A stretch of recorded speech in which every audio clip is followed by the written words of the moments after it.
Howdy, it's Corliss, and I can't believe I'm saying this, but I am joined by my all-time hero, Steve Wariner. Howdy, Steve. Corliss, how are you doing? I'm wonderful. Looking forward to one heck of a show. We got you coming to town. I couldn't believe it when I saw the news. And so do you... It's going to be good. It is, but I know in the 5 years I've lived here, I don't think you've made it to town. You ever been around Bryan College Station much? Oh, yeah, the early days when I really was touring, back the early days, all through the 80s, we played there a lot,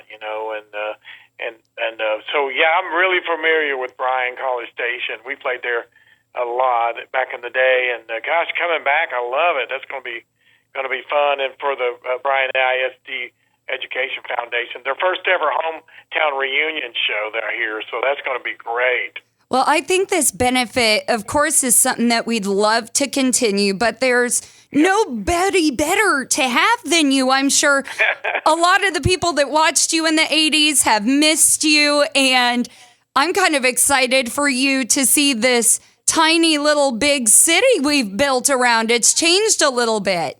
You know what? It's been a minute or two.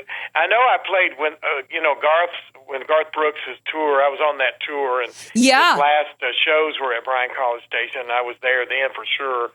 I remember we went bowling a couple of nights in Bryan, and that's a whole nother story. But I remember those days. But it's been a minute since I've been there, so I'm anxious to see how it's changed. Absolutely. Well, I know, you do tour around Texas a lot. You would almost think that you're from here, but you're not. Tell me a little bit about where you're from. Where did you grow up? Well, Corliss, I'll tell you this. This is what I say on my shows, and I mean it, too. I always say, I'm not from Texas. I always have people ask me, where are you from? Are you from San Antonio? Are you from Belton, or were you from Fredericksburg, wherever. People always ask me that. Now, my answer is, no, I'm not from Texas, but I'm smart enough. It didn't take me long to get down there, So, oh, my gosh, that's so funny, because I say the same thing. I got there pretty quickly. But I was raised in a small town in Indiana, and my mom and dad were both Kentuckians, so I kind of had a Kentucky and Indiana background, kind of a Midwest upbringing, from Indiana, but my mom and dad were both from a rural, small little area in Kentucky. And I think they moved up there in the 50s to Indiana. My dad moved up there for work, and then all of us kids were born there. But I'm kind of Indiana small town, farm town back in those days. And now it's kind of probably like Bryan College Station. It's grown up quite a bit now, but now it's the north side of Indianapolis where I was from. But back then it was a small town. Yeah. No, that's always what I tell people. I'm originally from Kansas, and I said, man, I just got to Texas as soon as I could, all right? That's my line, too. You got that right. We're pretty smart. We got there as quickly as we could. So. Well, speaking of being smart, you mentioned, of course, we are doing this hometown reunion, and you're playing the show for the Bryan ISD Education Foundation, and this actually benefits our teachers in the area. So tell me, who was your favorite teacher and why? Oh, my gosh. It's funny you're saying this, because here's how important teachers are to me. And it bugs me because this is a touchy thing for me, because sometimes I see some of these big salaries and I go, come on, y'all. Teachers need that salary. They need some of that. Yeah. And that's a whole other issue and for another day. But teachers are so vital and important to our young people, and what a teacher does for you and teaches you, and your interaction with teachers, it stays with you for life. And it's funny because I just connected with one of my teachers that I have not talked to in 50 years, and I just connected with him about 3 weeks ago, and his name is Mr. Purvis. I had him in junior high, and then when I moved over to high school, he came to high school too, and I had him again my sophomore year. But I just reconnected with him, and we had a great chat. He's followed my career all through these years, which blew me away. He knew everything about me and has followed me, and was real proud of what I've done and all that. And I wanted to tell him because he's getting a couple of years up on him now. And I told him, I said, and I still call him Mr. Purvis.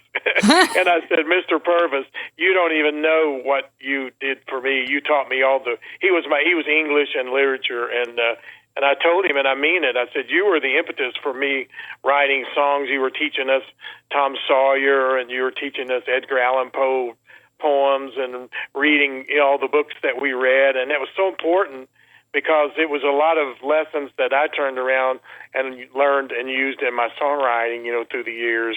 And I'm not even exaggerating on that. And he couldn't even believe that. And that's how important teachers are. I mean, what they do stay with you forever. They're with you your life. And having a great teacher like he was really great. And if you're lucky to have a wonderful teacher like that. Another teacher that was really important to me was my art teacher named Gordon Morris, and he passed on, but and I still do. I paint and draw, and I was, before this music stuff happened, I was going to go to art school. Mr. Morrison took me to Ball State University over in Muncie, Indiana, and I looked at that school to study art, and this music thing happened and got in my way, and I moved to Nashville. Oh no, 17. What a trip and fall. It kind of got in my way, my art career, but I moved to Nashville, went right out of high school, and joined up with Dottie West, and took out on the road with her, and moved there when I was a teen, and traveled with her for 3 years, and then worked for Bob Luman from East Texas, and then I worked for the great Chet Atkins, who started making records with me, and as they say, the rest is kind of history, But so, yeah, those teachers are so important. Mr. Morrison was one of my favorites. I spent so much time in his art classes. He taught me so many great lessons. Yeah. Mine was actually my middle school English teacher as well, Mrs. Blasey. She was Mrs. Blasey. She was so tough on me. I thought she was singling me out. I always felt bullied by her, and it wasn't until my junior year of high school she lost her son to cancer, and he was a friend of mine. And I still do this to this day, but I wrote a letter to him after he had passed. And I made sure that she saw it. And she said, the day of his funeral, she's got the biggest smile on her face, like nothing ever happened. She goes, I always knew you had that in you. I always knew you were a writer, and I hope you know it'll take you elsewhere. And here I am doing daily interviews. I'm interviewing literally my favorite artist of all time. I mean, she kind of hit it on the nail with me. You made my day. Well, she's right, though, about that. It's that, writing will take you a lot of places, man. And I remember, hearing my first songs I ever had cut. I remember hearing Bob Luman. I went in the studio with Bob Luman and from Nacogdoches, Texas. And he went in the studio. I was playing for him, and his neighbor on one side he lived was Johnny Cash, and on the other side was Roy Orbison. I just thought that was so incredible. And Johnny Cash took him into the studio, and guess who played bass on those records? I did. And at 2 o'clock session, in comes a guitar player, and it was Waylon Jennings played acoustic guitar on that session. And those are the first songs I ever had cut as a young kid, and there's Johnny Cash producing it, and I was in heaven, and those are the first songs I ever had recorded. And I remember sitting, I can take you to it right now and show you where it is. I was sitting in a parking lot in South Nashville, and a pretty young girl pulled in beside me. Summertime, her window was down, and Bob Luman was singing on her radio, and he was singing my song, the one we recorded with Johnny Cash. And I wanted so badly to say, that's my song. and I held back. I didn't do it, but she was listening to my song, and that was my first taste of. So, Mr. Purvis, thank you. Yeah. And, and your teacher as well. That'll take you a lot of places. And then I've been lucky through the years to have cuts, by Garth Brooks and Keith Urban and Kenny Rogers. And You're not people, even talking about your own success. Like, that's crazy. Like, do you know the hits you had? You're a Grammy winner. You've won every country music award known to man. Do not play yourself off. Like, I wouldn't rather go to a Steve Wariner show than a Garth Brooks one. Oh, you're so sweet. But you know what I'm saying, though, is when somebody else sings your words, to me that is so... It's beautiful. So profound. It's like so crazy. You know, you go, that's Kenny Rogers singing my lyrics. That's crazy. It is. And anyway, I'm being a kid, but that's just to say that is to illustrate again how important these teachers are. And I'm really glad to come and play and do this for the reunion and the first ever too. I'm so glad I'm the first. So I'm proud that I'm the first one. I sure hope it goes great. So I'll be, if it don't go great, then they'll be, hey, that Wariner guy, I don't know about him. Oh, I don't know if that's possible, but yeah. But I'm really glad to be coming down that way and meet everybody and sing a few of my songs, and it's going to be wonderful. I'll have a couple of my buddies are going to be with me, my tour manager and my guitar tech, and we'll have a blast. It's going to be great, and can't wait. Oh, man. Well, I'm also kind of curious about, doing something like this for teachers. You're still a very avid and lively touring artist. What do you get from giving back like this? Like, you have no problem booking shows, doing stuff like that. You're still so popular. Why give back to a community that's not even yours? Well, you said it earlier. You said it where... this is important. It's to bring awareness to the teachers, and I just, we need more great teachers. We need it, and I was thrilled to see this event happening. That it was the first ever. I think it's bold and a great move that they're doing this. And when I heard about what it was, and they called about it, I was like, yeah, man, we'll do this. And we're going to play all of September. I'm playing around Texas quite a bit. I've got a bunch more shows coming up, and this is really the kickoff to my touring season. Really, we'll jump back out in September a few weeks later and start touring in earnest. Really around, and then I'm also playing in Kentucky and some other place, Indiana, and some other places too. But I always like coming to Texas, so that's a good place to start. So, great. It's not bad. I'll take it all day long. Well, don't forget that it's hot. Wear a tank top, Oh, I know, right? I saw a sign. What was that sign I saw, like in front of The Californians. Just so you know, Texas is only preheating. I saw a sign the other day, and it had like a state of Texas, and it goes, "Okay, Texas, we get it. You're hot." Yeah. We get it. Well, I tell you what, before I let you go, and everybody, of course, you already know the information for this concert. Steve Wariner is on our concert calendar, maverickradio.com. WTAW.com on the community calendar. Go find it, buy tickets. That's what we have Steve here for. But I have to tell you an embarrassing story about myself. And what's even hilarious about this is that all of my listeners already know this story. I have admitted it on air. You already know my father and I, huge fans of yours, and Linda was our song.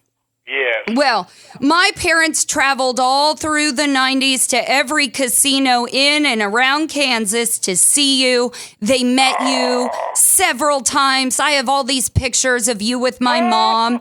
So cute, right? But my daddy brought me up on music. I was pretty darn mad that I wasn't going to the Steve Wariner shows with him, but they were all at casinos.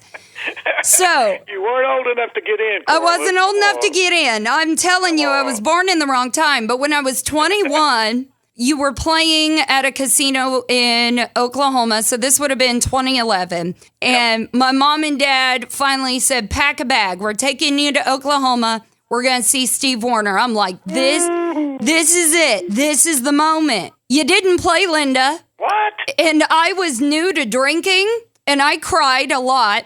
And bawled my way out of that casino. Not kidding you. Couldn't believe I waited 21 years, didn't get to hear Linda. So fast forward, I'm here in Texas, and I go out and see your show in Brenham. Oh, yeah. And I wait. Yeah, you played right after Kevin Fowler. So it was a pretty stacked night, like great show.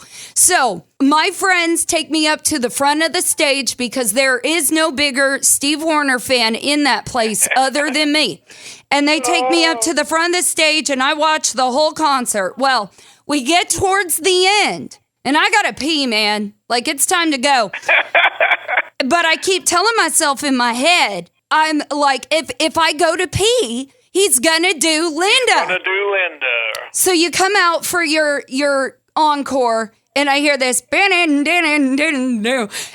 it. Guess who peed her pants at a Steve Wariner show? And I stood there in it and enjoyed myself because I didn't know if I'd ever get to see it again. I have peed myself twice. Once was you, and once again. I was at an Alan Jackson concert. You can't miss Chattahoochee, so I was trying to hold it. But once Chattahoochee comes on, you get so excited, you let it go. So I hope you are proud to know that I have peed my pants at your concert, sir. Corliss, I am so proud. I can't even tell you. You made my day.